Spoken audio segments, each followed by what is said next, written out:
Hello students, I am Jyoti Thakur, your science teacher. Hope you are all well.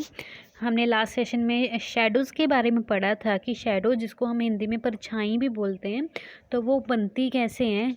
और आपको पता है ना कैसे बनती है कि जब किसी भी ऑब्जेक्ट के ऊपर लाइट पड़ती है तो वो ऑब्जेक्ट वो लाइट को पास नहीं होने देता है, लाइट एब्जॉर्ब कर देता है और अपने पीछे एक डार्क पैच बना देता है, जिसको हम शेडो बोलते हैं। और शेडो तभी बनेगी जब एक सोर्स ऑफ लाइट होगा, मतलब कि लाइट का सोर्स होगा तभी शेडो बनती है, अंधेरे में नहीं बनती है।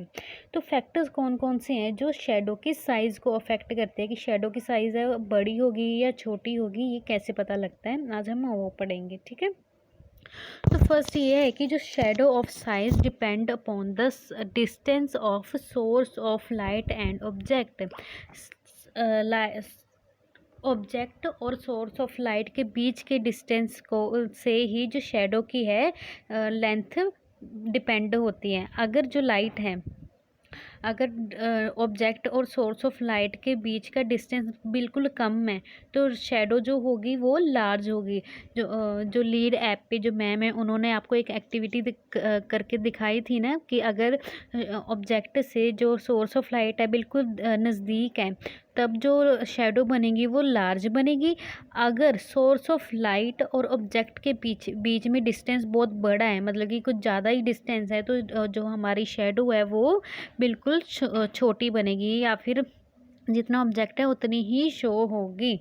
Okay, so sources of light पे कैसे डिस्टेंस पे कैसे डिपेंड कर रहा है कि अगर सोर्स ऑफ लाइट और ऑब्जेक्ट के बीच में डिस्टेंस अगर कम है तो शेडो जो है वो बड़ी बनेगी।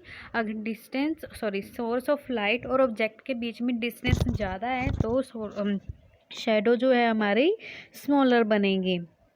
Okay, the size of shadow also depend on the position of light source, कि जो लाइट का सोर्स है उसके पोजीशन पर भी डिपेंड करती है शेडो की लेंथ, कि कौन से एंगल पे हम वो जो लाइट है वो फॉल कर रही है। ठीक है, अगर जो शेडो है, शेडो वो लॉन्गर कब बनेगी अगर लाइट जो है वो बिल्कुल एंड्स पे, साइड्स पे अगर फॉल करे तो जो शेडो है बिल्कुल बड़ी बनेगी। जैसे कि यहाँ पे फर्स्ट पिक्चर में देखो, यहाँ पे साइड्स पे सोर्स ऑफ लाइट जो है बॉक्स पे अपनी लाइट दे रहा है तो जो शेडो है वो लंबी बन रही है।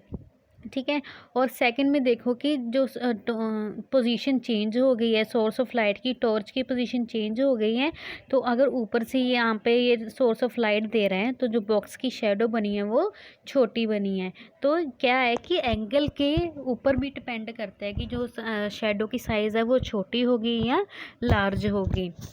ओके, सो नेक्स्ट है पिन होल कैमरा। आज आपने पिन होल कैमरा के बारे में पढ़ा होगा कि पिन होल कैमरा में जो है वो स्क्रीन कैसी बनती है। तो पहले तो वर्किंग कैसी होती है पिन होल कैमरा की, आप एक्टिविटी में आपने पिन होल कैमरा बनाया होगा ना, तो उस पिन होल कैमरा की वर्किंग कैसे होती है कि जब लाइट रेज है ऑब्जेक्ट से पास होकर एक छोटे से होल पर जाती है, ये यहाँ पर जो छोटा सा होल है यहाँ तक जाती है, ऑब्जेक्ट से जो लाइट रेज है वो पास होकर यहाँ पर जा रही हैं, उसको हम पिन होल।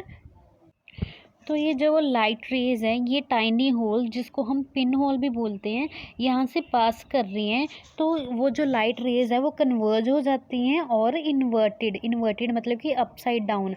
जैसे कि ये बैलून की जो पिक्चर है वो आगे स्क्रीन पर जाके उल्टी बन रही है ना, तो उसको हम इन्वर्टेड या अपसाइड डाउन बोलते हैं। तो ये जो लाइट रेज है जब टाइनी होल्स के थ्रू पास करती हैं तो ये कन्वर्ज हो जाती है, मतलब कि चेंज हो जाती है। जो नीचे वाली रेज है वो ऊपर को चली जाती हैं और ये जो ऊपर वाली है वो नीचे को, ऐसे ही अपसाइड डाउन हो जाती हैं। तो इमेज भी है जो वो भी अपसाइड डाउन हो जाती है और स्क्रीन पर ये इन्वर्टेड इमेज बनती है। इसको हम पिन होल कैमरा बोलते हैं। तो ये जो इमेज है इसकी साइज़ कैसे बनेगी अगर जो कलर जो है ऑब्जेक्ट का वो सेम ही रहेगा। जैसे कि शेडो में जो था कि जो कलर है चाहे जैसा भी कलर था ऑब्जेक्ट का, शेडो जो थी वो डार्क या फेंटेड ही बनती थी। बट इस पिन होल कैमरा में क्या है कि जो ऑब्जेक्ट का कलर होगा वही स्क्रीन पर जाके इन्वर्टेड इमेज बनेगी। तो जो इमेज का साइज़ है वो कैसे डिपेंड होता है, ठीक है। तो इमेज का साइज़ क्या है वो भी डिस्टेंस पे डिपेंड करता है ऑब्जेक्ट और कैमरा के बीच में। कैमरा और ऑब्जेक्ट के बीच में अगर जो डिस्टेंस है वो छोटा होगा तो इमेज जो है वो लार्जर बनेगी। कैमरा और ऑब्जेक्ट के बीच में अगर जो डिस्टेंस है वो बड़ा होगा तो जो इमेज है वो स्मॉल बनेगी।